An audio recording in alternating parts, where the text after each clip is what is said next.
2009, and another clash between the Arab residents of Jerusalem and local Jewish extremists as they tried to storm the Aqsa Mosque.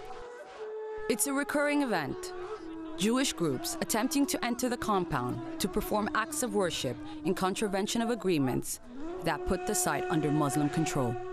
And there's another battle being fought below, constant digging, and an ever-growing maze of tunnels beneath the third holiest site for Muslims are, it's claimed, undermining the mosque's foundations and threatening its very existence.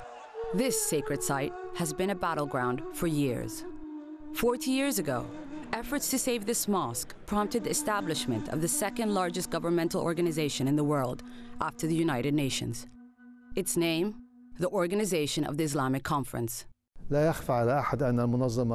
It is no secret that the organization was formed primarily to defend Al-Aqsa Mosque, Jerusalem, and the Palestinian cause. In 1969, Dennis Rohan, an evangelical Christian, entered occupied Jerusalem and set fire to the entire south wing of the mosque, including a pulpit commissioned by the Muslim leader Salah ad-Din some 700 years earlier. The Israeli authorities claimed the perpetrator was mentally unbalanced. Rohan had professed to be the emissary of God, acting to hasten the return of the Messiah by destroying the mosque and, in its place, rebuilding the temple. The incident outraged Muslims across the world. 5 weeks later, on the 25th of September, 1969, the leaders of 25 Muslim states met in the Moroccan capital, Rabat. The OIC was born. But 4 decades on, what has it achieved?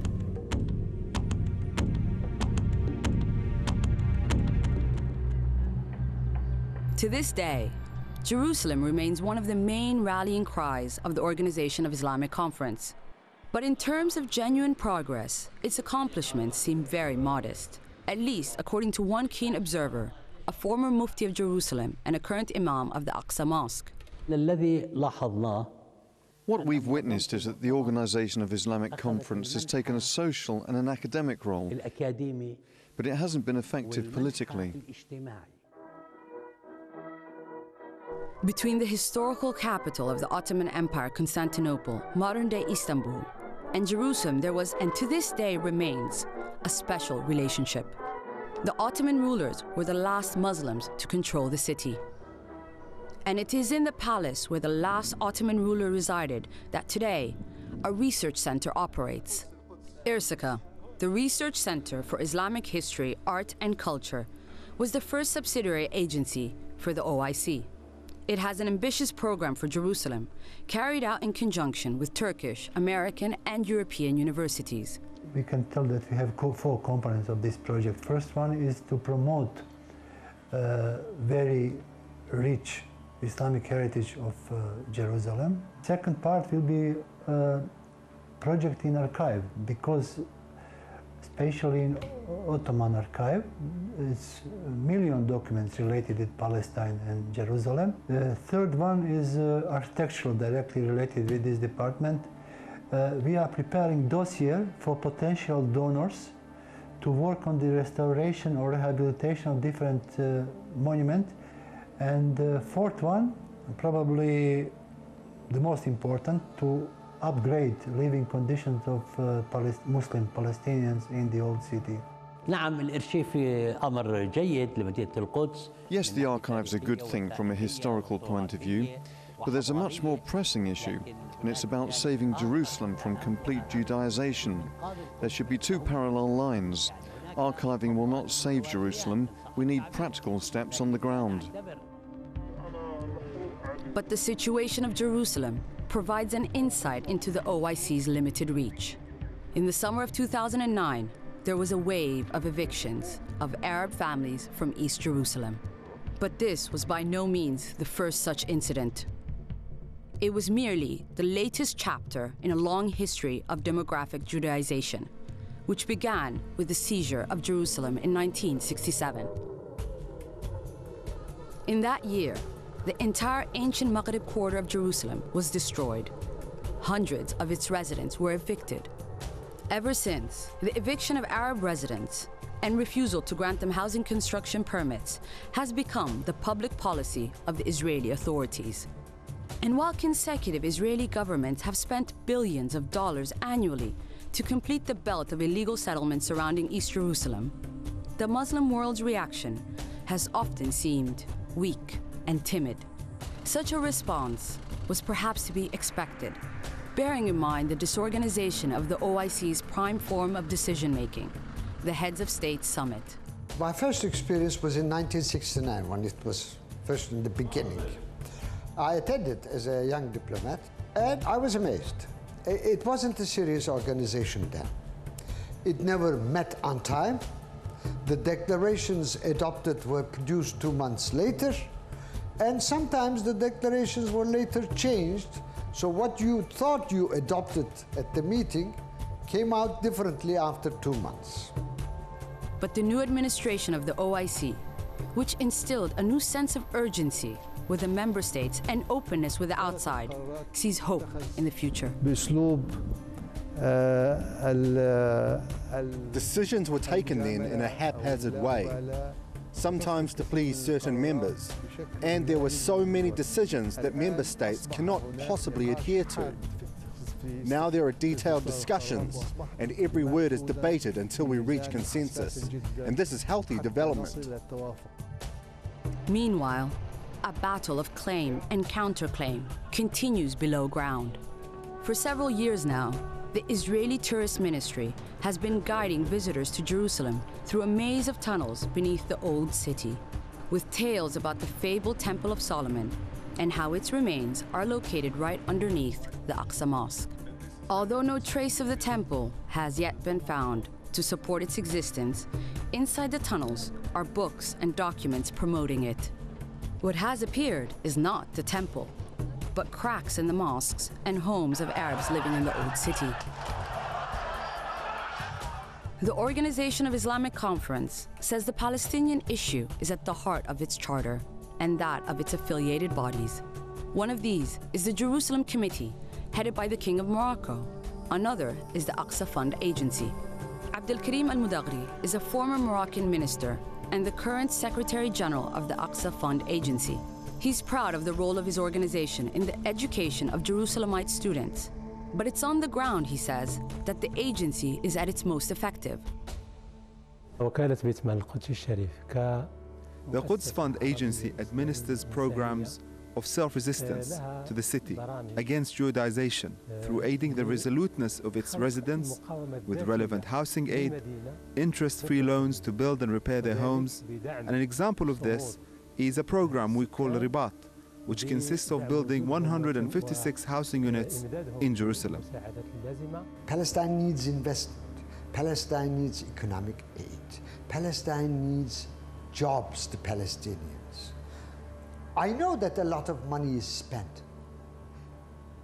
Wasting money, throwing money is different than spending money. الدول العربية والإسلامية في هذه السنة This year, we received only $2 million from all the Arab and Muslim countries, whilst we received from Morocco, which is not a rich or an oil-producing country, 12 million. How is that, when it's the opposite that should happen? Perhaps Al-Mudaghri is right to expect more. In October 2009, a new study by the Pew Forum on Religion and Public Life revealed that there are 1.57 billion Muslims living in the world today. That's one person in every 4. That's a huge swathe of humanity, extending from Indonesia in Southeast Asia to Morocco in North Africa. But the impoverished status of many individual Muslims is at odds with the supposed collective wealth. It's a state of affairs that should concern the Organization of Islamic Conference. In report after report, its member states languish on the lowest rung of international development. Today, the refugees, the migrants, the homeless, those without legal documents, the unemployed, those are the majority in many countries. We are talking about 55 million unemployed in the Arab world alone by 2050. The dignity of the Muslim is at the basis of our dilemma.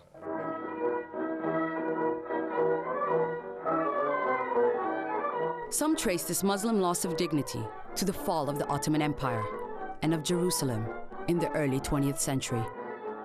It was the last Muslim superpower, and although it wasn't universally appreciated by Muslims in its last days, the void created by its collapse left many feeling they have been orphaned. In an attempt to bring the dispersed Muslim countries together, Muslim political and religious leaders held meetings in Jerusalem, Mecca, and Cairo. But the nation-states that came into existence after the anti-colonial struggles of the 1950s and 60s put an end to their dream. Well, in Islam, we really do not have nation-states. We have simply the Muslim community, the Ummah. But now we have been divided into states. And because we have been divided into states, each state seems to have its own problems and its own perspective of things happening around it. So because of these differences, it has been difficult for the OIC to reach any consensus on issues facing it.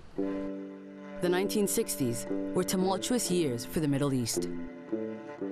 The early part of the decade saw the rise and development of pan-Arab nationalism, led by Egyptian President Nasser. But this newfound confidence was dealt a devastating blow by the Arab defeat of June '67, and months later, the burning of the Aqsa Mosque. Those events shook the Arab and Muslim world, changed the maps, and the balance of power in the Middle East. الهزيمة الكبيرة التي حدثت في الخامس من حزيران. The great defeat in the 1967 war stopped the nationalist tide led by Nasser. His rival, King Faisal of Saudi Arabia, utilized this opportunity. And along with King Hassan of Morocco, they managed to gather the Muslim world in a historic meeting in Rabat. The OIC took upon itself to represent its member nation-states to stand for official Islam in the midst of global and occasionally violent ideological conflicts, even though its member states were divided by language, history, and geography, and were split into opposing global alliances. First, we have to admit the Islamic world is very vast, and it has within it cultural, ethnic and linguistic varieties. This mix is enriching to Islamic civilization and to Islamic countries now. It is a source of strength if we are united, because we cannot split the Islamic world along different cultural zones and see this whole mix as being separate from its components.